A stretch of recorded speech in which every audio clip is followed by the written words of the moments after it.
Support WrestleTalk! Share this video on social media. Thank you for your awesome support on Patreon, Nathan For You Ford.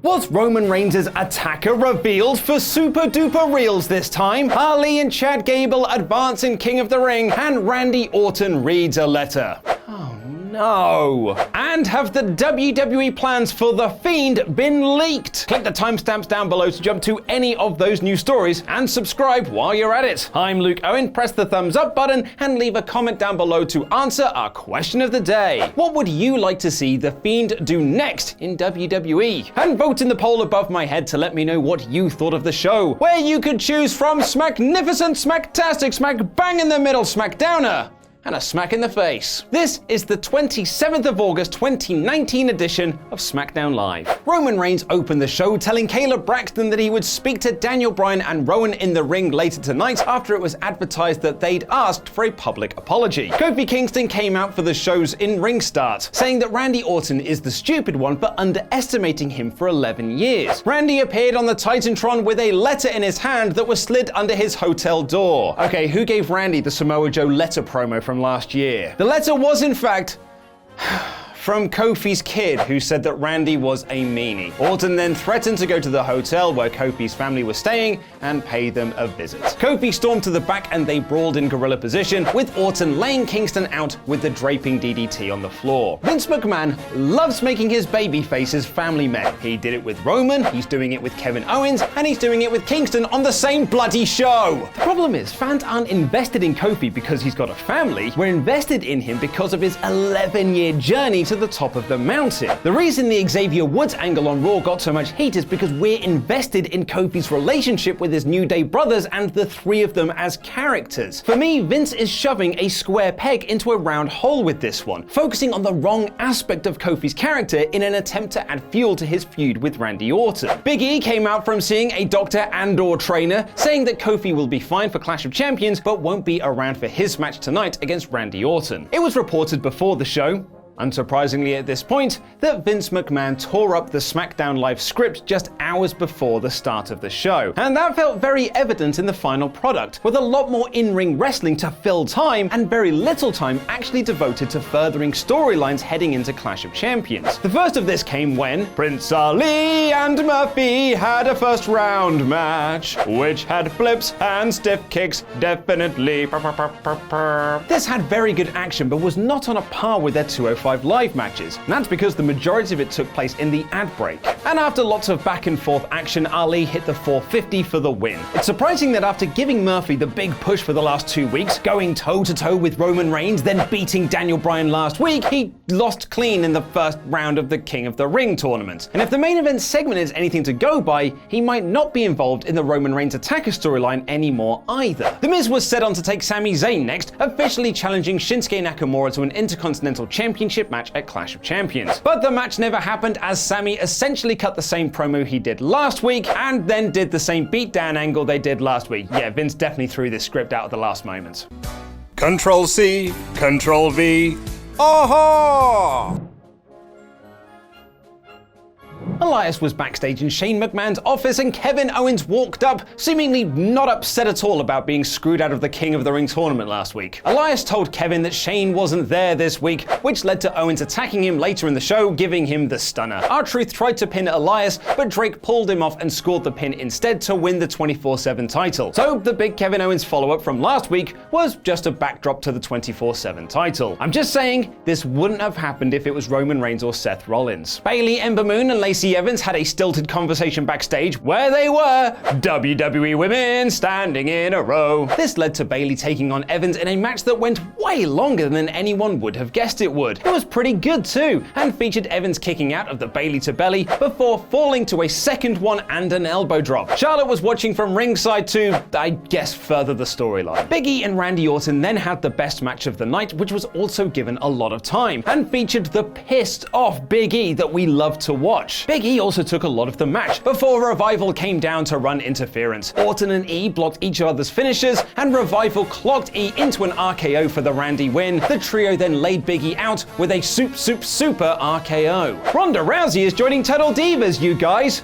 So is Sonya Deville, but I guess she's less important despite still being an active member of the roster. Shelton Benjamin made Chad Gable very sad when he called him short during his interview with Kayla. And then the reportedly future Shorty G beat his former tag team partner in a King of the Ring match. And the main event of the show was Roman Reigns coming out to apparently give Daniel Bryan and Rowan an apology, but instead showed the pair footage of the first attack where it's quite clear that Roman was the one that pushed all the boxes over. Where has this footage been? Bryan freaked out and slapped Rowan for lying to him, and then went to the ring to tell Roman that he didn't know anything about this, which Roman responded to by giving him a spear. Yeah, they really have no idea where this story is going. This was a broadly fine episode of SmackDown Live. The majority of the in-ring action was very good, but it felt like a throwaway show. If you skipped this week's episode and then tuned in next week, it wouldn't have felt like you'd missed anything. And so for that reason, this week's SmackDown Live is smack bang in the middle. And now over to King Chopper Whopper with the news. Happy birthday to Pete. Happy birthday to Pete.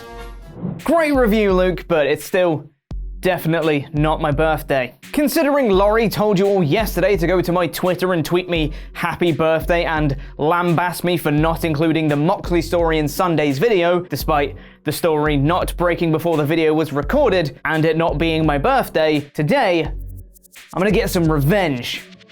Because I'm gonna tell you guys, actually, you know what? No, I'm just gonna be the bigger man here and just say, thanks for getting me more Twitter followers, Laurie. Anywho, let's get on with the news, and this Saturday sees several wrestling events taking place, including New Japan's Royal Quest, which is the one we're going to, so you should totally come and meet us beforehand at 3 p.m. at the Four Quarters Bar. Just saying. AEW's All Out, and WWE's NXT UK Takeover, Cardiff. It's the last of those three that has had some extra eyes drawn to it in the last 24 hours, as it was announced last night that none other than Cesaro will be making an appearance at the show. In a WWE.com exclusive, Cesaro said that he would be visiting the show with the intention of having a more hands-on approach. You know who else is in NXT UK? Cassius Ohno. Kings of Wrestling versus grizzled young veterans, Cesaro versus Pete Dunne, Cesaro versus basically anyone because Cesaro is really, really good. I'm excited for this. Cesaro was last seen on Raw, taking an L from Cedric Alexander after previously taking the L from Samoa Joe in the first round of the King of the Ring. This week's Raw, however, saw the 8-man tag team turmoil match, which was eventually won by Ziggler and Robert Roode because...